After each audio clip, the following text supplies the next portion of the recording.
A Idade das Trevas é um termo usado para se referir ao período da Idade Média, que ocorreu entre os séculos 5 e 15, anos 476 a 1453 d.C., período como um tempo de ruína e flagelo. Principal agente das vendas de indulgências, Johann Tetzel, inquisitor na Polônia, e Tetzel ficou conhecido pela concessão de indulgências em troca de dinheiro, o que permite a remissão de pena temporal devida ao pecado, a culpa do que foi perdoado. As palavras do Santo Padre que diz: assentem uma pedra em São Pedro e lançarão a base da salvação e da felicidade no paraíso. Como? Com esta indulgência. Quando? Esta noite. E apenas esta noite. Procurem o Senhor enquanto Ele está perto. Eis a sua salvação. Venham buscá-la.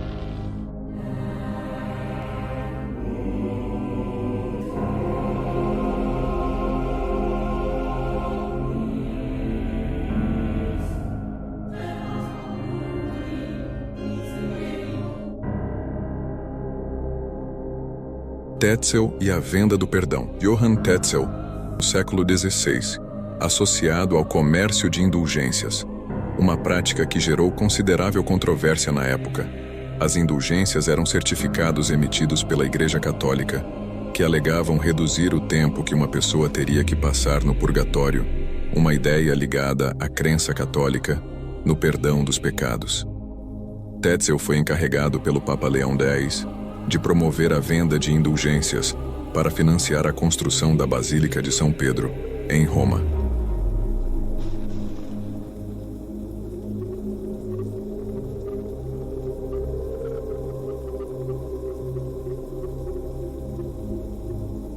Ele utilizou técnicas persuasivas e slogans cativantes para atrair doações, como a famosa frase: assim que a moeda no cofre bate, a alma do purgatório salta. Venham buscá-la! Essa prática provocou a indignação de muitos, incluindo Martinho Lutero, um monge e teólogo alemão. Henrique Lutero, avô. Reze um Pai Nosso a cada degrau. Quando alcançar o último degrau, Henrique Lutero estará livre do purgatório e entrará no paraíso. Nome do falecido e parentesco? Wolfram.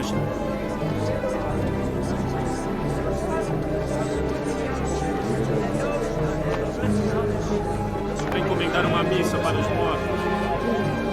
Reze um Pai Nosso a cada degrau. Quando alcançar o último degrau, coloquem seu dinheiro na caixa. Seu parente estará livre do purgatório e entrará.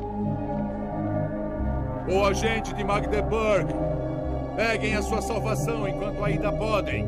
É muita graça por bem poucas moedas.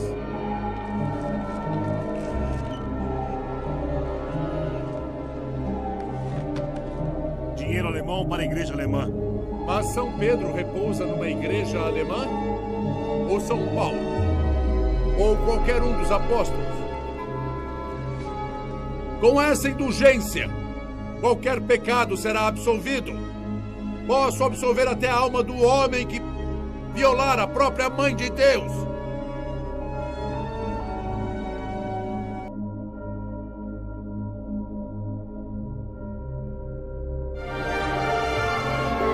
Nome?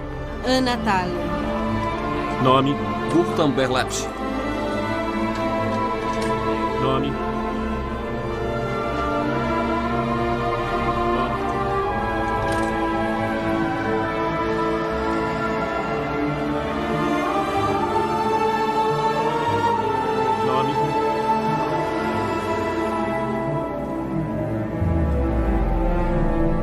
Apenas pensem nisso. Se não podemos levar a palavra de Cristo à nossa gente, o que temos a oferecer a eles? Padre Lutero. O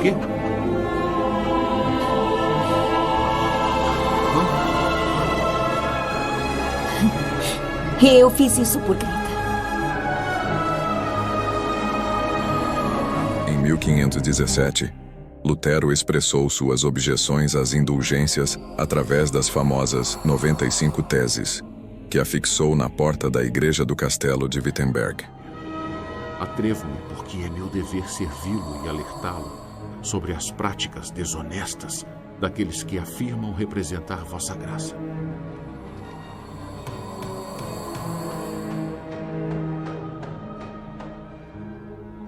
Cristo não pregou a divulgação de indulgências, mas de suas palavras. Envie isso a Roma. Ensinemos aos cristãos que aquele que der ao pobre ou emprestar ao necessitado faz melhor do que aquele que compra indulgências. Se o Papa pode esvaziar o purgatório, por que não pode fazer por amor em vez de por dinheiro? Meu Deus, quem é esse tal de Lutero? Fritz, Que foi? o Padre Lutero quer que todo mundo veja isso. E eles irão ver.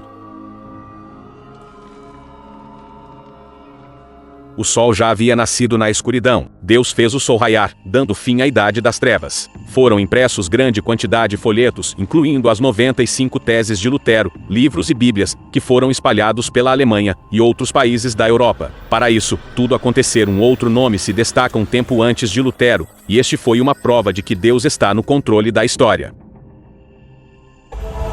1450. Mainz, Alemanha. Johannes Gutenberg. Ourives, empreendedor, inventor da prensa. Ainda é uma das maiores histórias na história das invenções. Pense no enorme impacto que ela teve. É muito difícil subestimá-la. Quem lê em silêncio, lê mais rapidamente.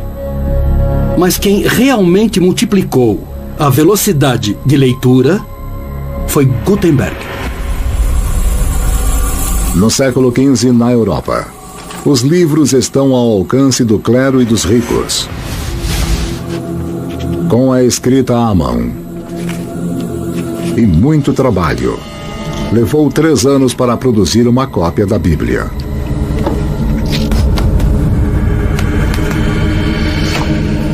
Era como ter uma força poderosa, conhecimento, que estava trancado nesses objetos chamados livros. E quase ninguém tinha acesso a eles. Os chineses inventaram a prensa de madeira 700 anos antes. Mas era lenta e o trabalho era complexo. Os chineses já tinham inventado umas placas fixas que, hora a hora, permitiam multiplicar a quantidade de papel impresso. Mas a prensa multiplicou os livros. E isso assustou um pouco. Isso assustou porque significava que o livro ia chegar a todos os lugares. As pessoas conheciam a prensa de blocos de madeira. Mas essa inovação iria se tornar um processo industrial. Uma fábrica de livros. Ninguém tinha feito isso antes. Um ourives por profissão. Ele esculpe suas letras no metal. Isso pode ser mudado de lugar, rearranjado, formando uma infinidade de palavras e sentenças. Para imprimir o texto, uma prensa de vinho modificada. Ele trabalhou em sua invenção por mais de uma década, mas agora ele ficou sem dinheiro. Ele convence um rico homem de negócios a vê-la em ação e investir nela se ela funcionar.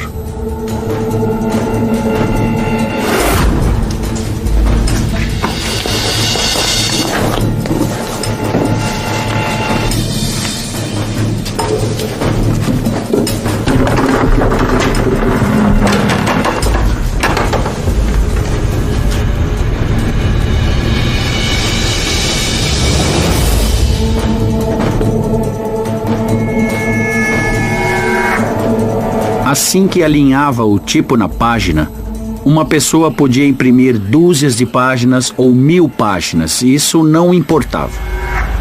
A era da informação começa aqui.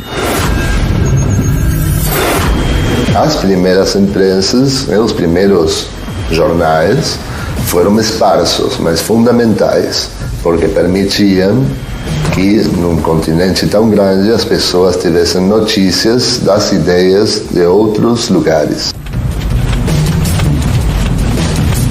Cada página impressa nos últimos 500 anos se deve à invenção de Gutenberg.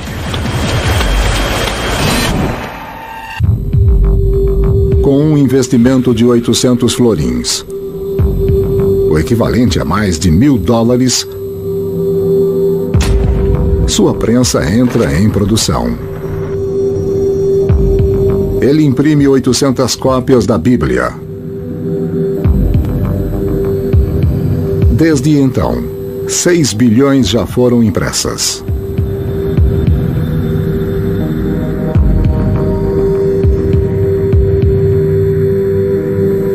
Agora os livros podem ser produzidos 1000 vezes mais rápido do que antes. 20 milhões são impressos em 50 anos.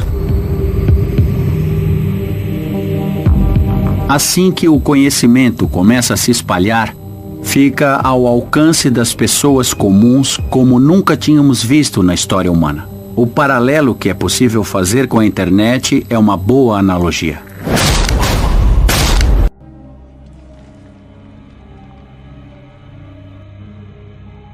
Um dos primeiros documentos que Gutenberg imprimiu e se tornou rapidamente uma leitura popular. Com tantas cópias da obra de Lutero em circulação, a Igreja Católica não podia mais controlar o que estava sendo ouvido e o questionamento de Lutero. A autoridade eclesiástica recebeu apoio e espalhou-se mais rápido e além do que poderia ter sido imaginado por John Wycliffe ou Hus. Quando ele traduziu o Novo Testamento do latim para o alemão, mais tarde naquele ano, a obra tornou-se um best-seller, assim como quaisquer outras que ele enviasse às tipografias. A imprensa transformou Lutero no primeiro escritor famoso do fim da Idade das Trevas e do início da Era Moderna, e a palavra de Deus raiava.